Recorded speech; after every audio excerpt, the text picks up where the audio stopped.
Let's make a pizza cake. A cute idea for Valentine's Day. With all the toppings, or in this case, candy pepperoni, candy peppers, and cereal olives. Mamma mia! Hello, I'm Rox, and welcome to my kitchen. If you're new here, my passion is helping you make sweet treats. Intro animation. Because adults need sweet things too. I start my recipe with 2 batches of my amazing Swiss meringue buttercream. Recipe linked here and below. And currently, I don't share a recipe for this red velvet 8-inch cake, but should I? This is me releasing and leveling the cake.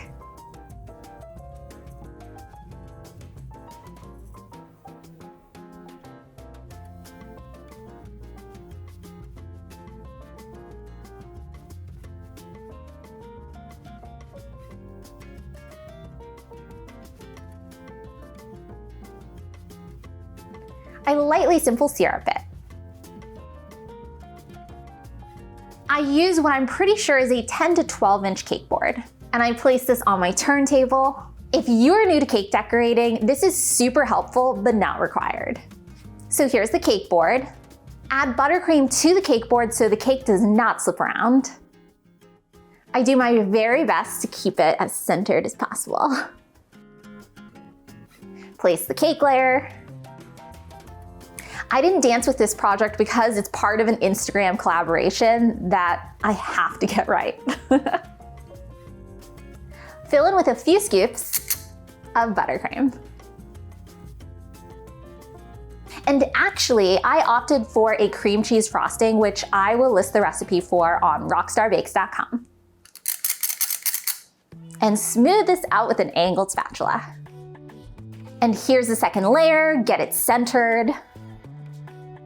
And press down to make sure that next layer is good on there. Is it level? I'm linking in the corner eye how I achieve very bright colors with much less food coloring.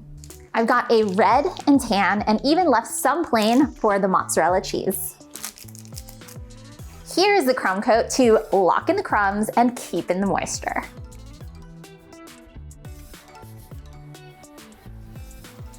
Spread a thin layer of frosting and then scrape the excess away. I go with 2 colors, but non-color works great too.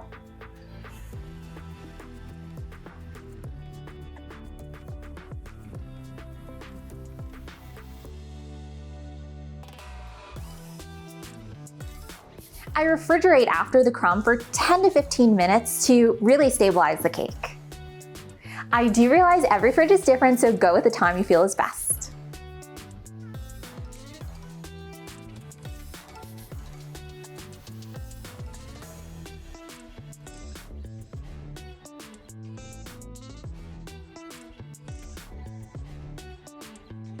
Tip: do not add the crumb-coated frosting back into your main frosting. The main part of the cake just looks more professional when it's crumb-free. Add some red frosting to the top of the cake and leave about 1 inch around. The red frosting is about 1/8 of an inch thick. Smooth this out with an angled spatula.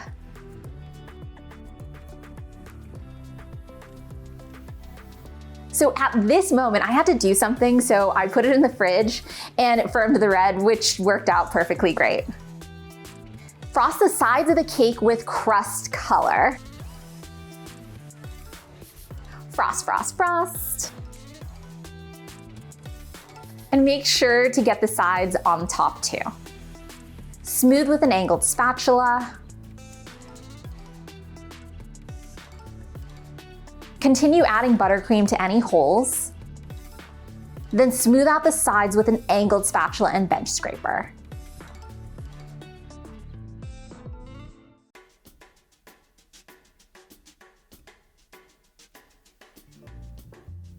At this point, I decided to refrigerate the cake before adding more crust. Add crust with a round piping tip, 1A.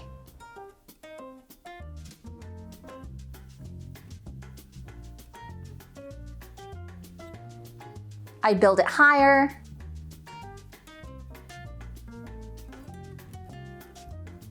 Smooth this out.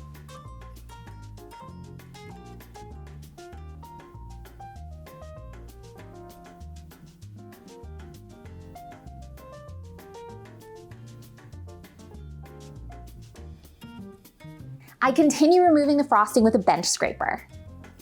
I just take my time and slowly remove the buttercream. In some cases, I add frosting back into any deep grooves, but keep removing until you're happy with the cake.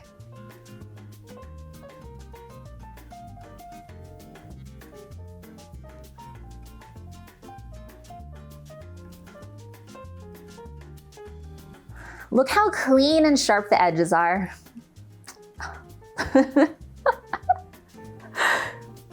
I create line guides for the cheese. It almost looks like a really messy flower.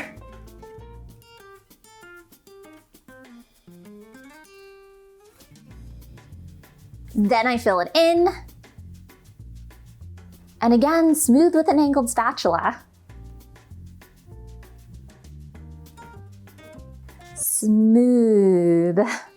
I just take my time here.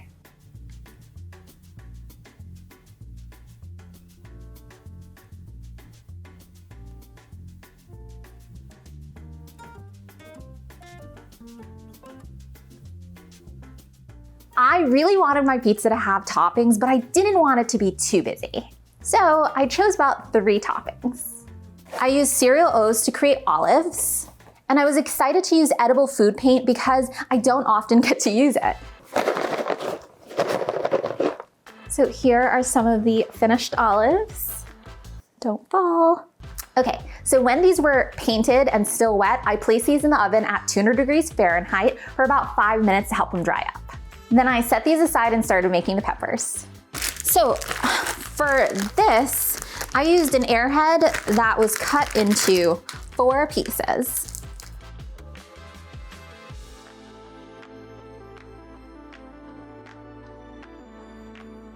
I attach by pressing together the 2 pieces like super tight.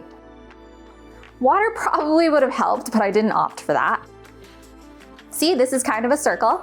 And then I form what looks like a sliced pepper or an Andy Warhol kiku flower. I save the random pieces just in case. And I totally get that most pizzas do not have peppers that are cut this way. I just thought they looked really pretty and really emphasized that these were peppers. And if you don't like these, you really will not like how I addressed my pepperoni. So I think pepperoni size is really a preference, but I really liked this size for my pepperoni slices. Maybe 1 inch to 1.5 inches. I roll out some strawberry airheads. Whoops, it's kind of hard so it slips out of place.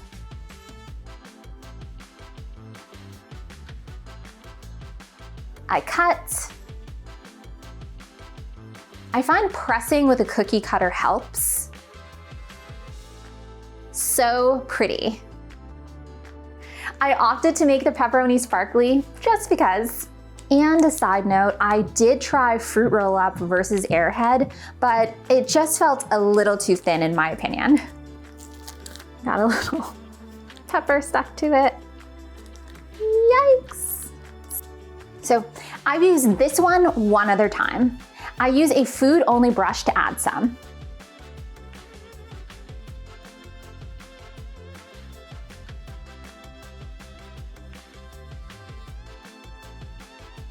This is the extra fun part, adding all the toppings. I just take my time to figure out how to balance all of the toppings. You can see how smaller pepperoni could totally work on this pizza too. But this felt super cute.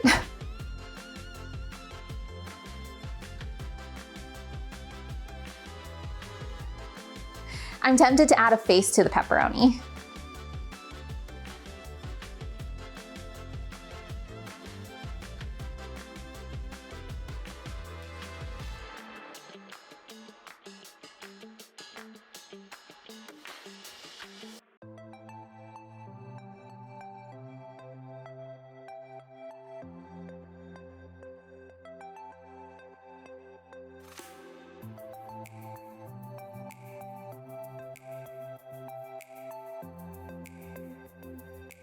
fun fact, I try to convince my partner once a week to have pizza with me.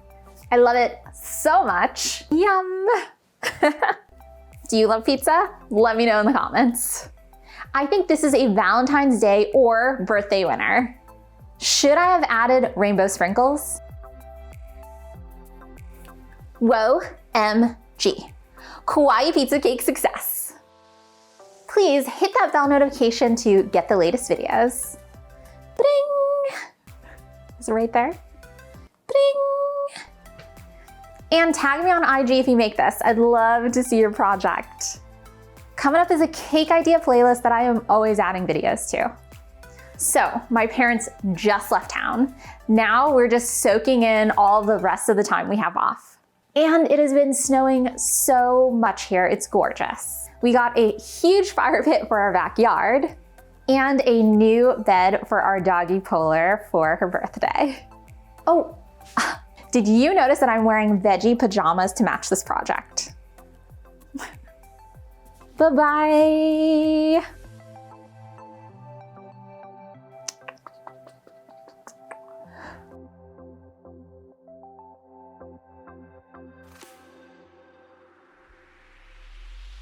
That's a wrap.